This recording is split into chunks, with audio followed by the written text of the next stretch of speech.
Meantime, the screen reads, quote, failed economy, failed leader, and failed direction.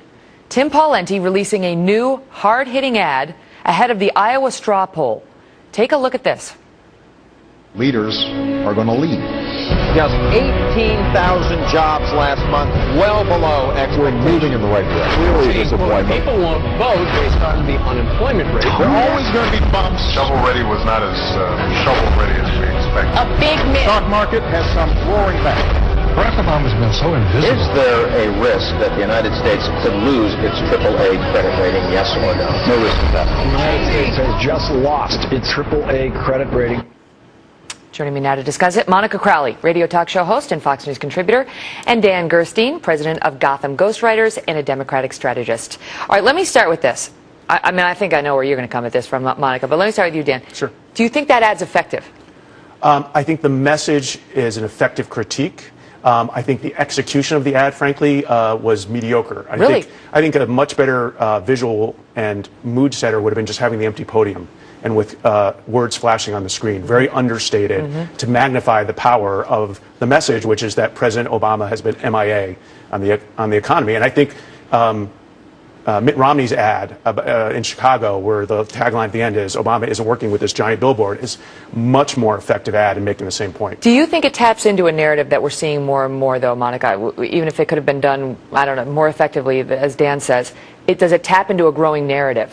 Absolutely. I think this is an incredibly powerful ad because it's so emotional. I mean, it reads visually like a movie trailer in a world where you have a failed president. Yeah. But what it really hits is Obama's two main Achilles heels right now with the voting public, which is one, a very poor performing economy, unemployment crisis, debt crisis, downgrade crisis, as well as the lack of leadership. And Obama's now being hit by all sides for the fact that he is not performing as an effective leader. You hear it from the left, you hear it from the right, and you hear it from the center. Well, that's what I want to talk to you about, Dan. There was so much growing criticism of the president from the left. You expect it from the right, right? I don't think Monica's going to come on here and start singing President Obama's praises. But I do kind of get surprised when I see Maureen Dowd, Dana Milbank, Sent Uyghur talking about how, oh, this is Maureen Dowd. He's been spectacularly unable to fill the leadership void in Washington. Dana Milbank, the most powerful man in the world, seems strangely powerless and irresolute as larger forces are bringing down the country and his presidency. And on it goes. I mean, I can find 5 more examples just in the articles in front of me. It's really a spectacular example of political incompetence in alienating pretty much everyone in Washington in particular.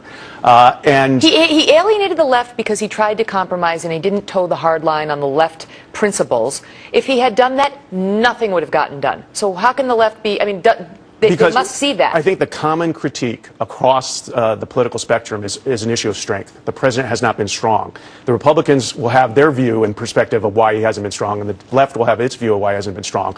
But both sides, I think, are very dissatisfied with him standing up for convictions, leading the country to a different place on the economy. But again, at the end, it comes back to the results. And that's why I think both sides are upset, is that the Republicans feel his policies have been bad, and the Democrats believe he has not fought the Republicans enough to get better policies. Right, but do the Republicans admit that he did compromise on certain things? That's how we've gotten certain deals, or is it just you compromised and too bad, now we're going to paint you as a bad leader?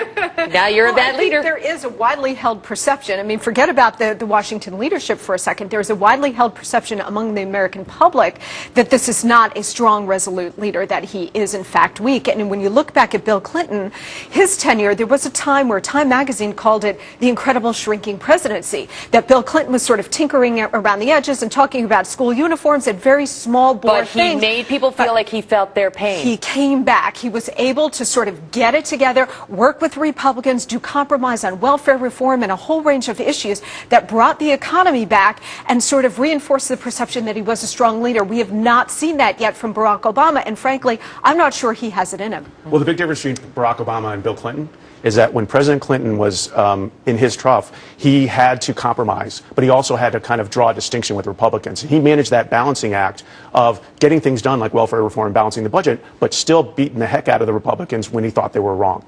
Barack Obama has accommodated probably too much in the view of many Democrats. Clearly. But he's also failed to draw lines of distinction to kind of say, what does he believe in? What is he willing to fight for? Yeah, and that's the question a lot are asking, in particular on the left. Panel, thank you.